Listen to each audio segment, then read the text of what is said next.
자, 아시는 것처럼 요즘 비트코인 가격이 굉장히 좋지 않습니다. 자, 주식이 만약에 내려간다면 그 기업의 펀더멘털을 분석하고 저렴한지 아닌지를 판단해서 다시 더 매집을 할지 말지 판단해 볼 수 있을 텐데요. 비트코인은 그렇지가 않죠. 이건 철학적인 접근이 필요한 것 같고 그렇게 본연의 가치를 산정하는 게 쉽지 않다고 생각합니다.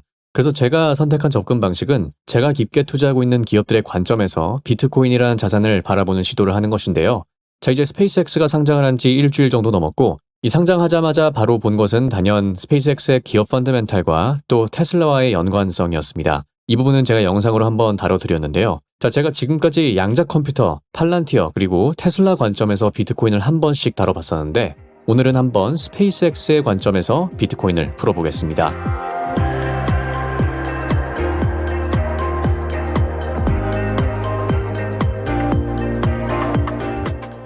자, 먼저 스페이스X는 비트코인을 얼마나 들고 있는지부터 봐야겠습니다. 평단가가 약 35,000달러 정도로 전체 현금성 자산 중에서 친다면 노출도가 약 5% 정도 되는데요. 마찬가지로 테슬라도 상당 부분 비트코인을 들고 있죠. 즉, 일론 머스크는 비트코인에 대한 믿음을 어느 정도는 가지고 있다고 해석해도 될 것 같습니다. 물론 저도 이 때문에 비트코인에 관심을 가지게 된 것인데, 자, 그러면 오늘은 머스크가 이해하고 있는 관점, 특히 스페이스X의 관점에서 봤을 때 비트코인은 어떠한지 보기 위해서 이 머스크의 이 발언부터 시작을 해보겠습니다. 자, 이 심오한 문장을 두 부분으로 나눠서 읽어볼 텐데요. 첫 번째로는 법정 화폐처럼 비트코인도 거의 허상이다 라는 말입니다. 자, 우리 세계는 여러 가지 사실에 의해서 작동을 하죠. 물리적인 사실이 있고 추상적인 사실이 있습니다.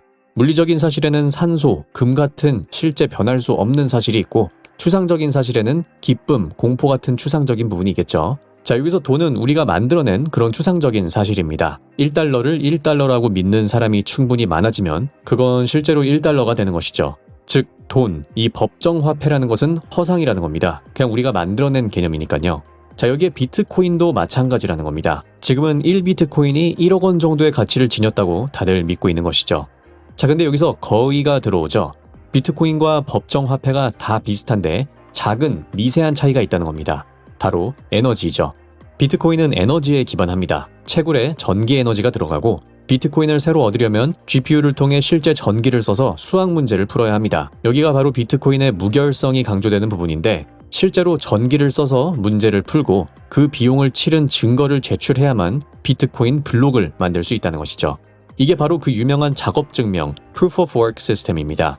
자, 근데 여기서 누가 이런 주장을 할 수도 있겠죠. 달러는 더 많이 찍기로 하면 프린터로 더 찍으면 되는데 여기에도 전기 에너지가 쓰이는 거 아니냐라고 말이죠. 자, 하지만 그 에너지는 달러의 희소성을 지키는 에너지가 아닙니다. 오히려 이 달러의 희소성을 퇴보시키는 종이 인쇄 비용일 뿐이죠. 자, 반면 비트코인은 발행 총량이 2100만 개로 정해져 있고 채굴자가 늘어날수록 채굴 난이도가 더 올라가는 구조입니다. 즉, 비트코인은 진정으로 에너지에 기반한 화폐라는 것이죠. 달러는 정부의 권한이 있으면 만들 수 있지만 비트코인은 전기 에너지를 사용해서 문제를 풀어야만 채굴할 수 있습니다.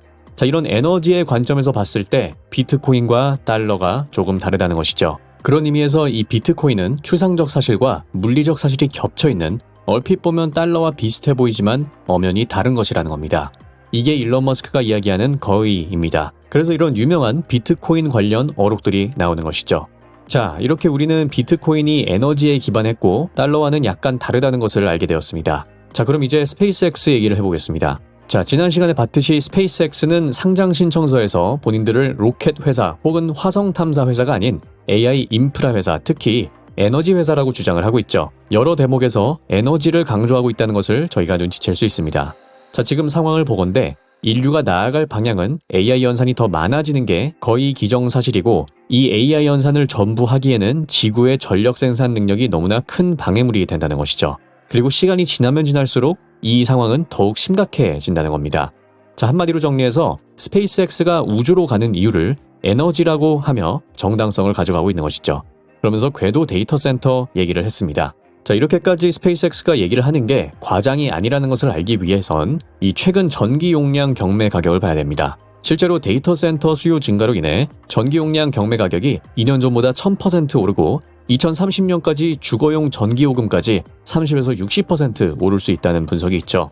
자, 이렇게 되면 같은 1메가와트의 전기 에너지가 있다면 가장 돈을 많이 버는 이 AI 쪽으로 몰리기 때문에 이런 전력 경매에서 비트코인 채굴자 따위는 가볍게 밀어내버릴 수 있는 겁니다. 자, 실제로 이렇기 때문에 아이웬 같은 원래는 BTC 채굴을 했던 기업들이 AI 컴퓨트 사업으로 전환을 하려는 움직임을 보이기도 하고, 심지어는 채굴자들이 더 싼 전기료를 찾아 나서기 위해서 에티오피아 같은 곳에 채굴자들이 유입되는 그런 사건이 벌어지기도 했죠. 자, 이 모든 소동, AI가 채굴자를 밀어내고 데이터 센터 수요가 전기료를 폭등시키는 것은 한 방향을 가리킵니다. 자, AI 시대에 지능 생산도 에너지를 필요로 하고 비트코인 같은 탈중앙 화폐 네트워크를 유지하는 데도 에너지가 필요하다면, 지금은 에너지야말로 가장 희소하고 모두가 차지하려는 그런 주 자원이 되었다는 것이죠. 이런 상황에서 스페이스X는 해답을 지상이 아닌 우주에서 찾겠다고 선언한 겁니다. 자, 여기서부터는 상상의 영역이지만 기술적으로 스페이스X의 궤도 데이터 센터가 성공한다는 것은 어쩌면 스페이스X가 가장 효율적으로 전기 에너지까지 끌어오는 비트코인 채굴자가 될 수 있다는 얘기로 이어질 수 있겠습니다. 자, 지난 영상에서 봤듯이 머스크는 AI 데이터 센터가 스타링크 위성과 기술적으로 큰 차이가 없다면서 크게 어려운 일이 아니라고 주장을 했죠. 자, AI 데이터 센터를 우주에서 하겠다는 얘기는 결국 태양열 에너지를 받으면서 AI 학습 추론을 하고 수십 테라바이트 퍼 세컨드급의 이 데이터 통신을 하겠다는 건데, 비트코인 채굴은 훨씬 쉬운 문제입니다. 본질적으로 80바이트짜리 작은 작업 정보를 받아서 문제를 푸는 게 전부이죠. 외부 통신량도 데이터 센터에 비해선 매우 적고 계산을 완료해서 문제를 푼 성공 결과만 네트워크에 보내면 되는 그런 구조입니다. 자, 그럼 혹시 궤도 비트코인 채굴을 구상하는 다른 기업은 없는가? 자, 놀랍게도 있습니다. 엔비디아 GPU를 담고 궤도에 올려서 궤도 데이터 센터를 상용화시키려고 하고 있는 이 스타트업 스타클라우드는 이미 우주에서 비트코인을 채굴하려는 구상을 하고 있죠. 그러면서 이 비트코인용 ASIC 칩을 활용해서 채굴기를 운용하는 게 어쩌면 우주 컴퓨팅의 가장 설득력 있는 활용 사례 중 하나가 될 수 있다고 얘기하고 있습니다. 자, 비트코인 채굴이 지구에서 20기가와트씩의 에너지 소요를 차지하고 있는데 이걸 지구에서 할 필요가 없다는 것이죠. 즉, 이미 스타클라우드라는 스타트업도 버젓이 하고 있는데, 스타링크로 브로드밴드 인터넷 서비스를 하면서 1천만 명 가입자를 가진 스페이스X가 비트코인 채굴을 못할 이유는 거의 없다고 봅니다. 자, 물론 스페이스X가 비트코인 채굴을 하기 위해서 위성 컨스텔레이션을 궤도에 깔 것이다 라고까지는 좀 무리한 추정일 수 있지만, 혹시나 잉여 전력이 있다던가 통신 병목 구간이 생긴다면 이걸 BTC 채굴로 전환시킬 수 있는 그런 옵션이 있을 수도 있다는 겁니다. 자, 에너지가 희소해져 가고 있는 지금 에너지를 가장 잘 캘 수 있는 회사가 AI도 할 수 있고 비트코인이라는 옵션도 가장 효율적이게 접근할 수 있다는 것입니다. 자, 앞서 이야기해드린 것처럼 1달러를 1달러라고 믿는 사람이 충분히 많아지면 이건 하나의 사실이 될 수 있습니다. 그리고 지금은 비트코인이 가치가 있다고 믿는 세력들이 많아져 가고 있죠. 현금성 자산 중에 5%를 BTC로 갖고 있는 이 스페이스X도 이 세력들 중 하나입니다. 자, 저는 국가와 거대 기업들의 이런 믿음이 같은 방향으로 흘러가고 있다는 판단이고, 그에 따라 지금도 비트코인을 구매하고 개인 지갑에 보관하고 있습니다. 그리고 또 우주 환경에서는 블록체인 결제 레일이 표준으로 채택될 수도 있겠다는 생각을 하고 있는데요. 자, 제가 다루는 모든 투자가 그렇지만 비트코인은 특히 조급한 마음으로 들어가는 자산이 아니라고 생각합니다. 천천히 세상이 바뀌는 방향을 보면서 앞서 나열했던 머스크의 철학과 또 세상의 변화에 동의가 된다면 오랫동안 들고 갈 자산이라고 생각합니다.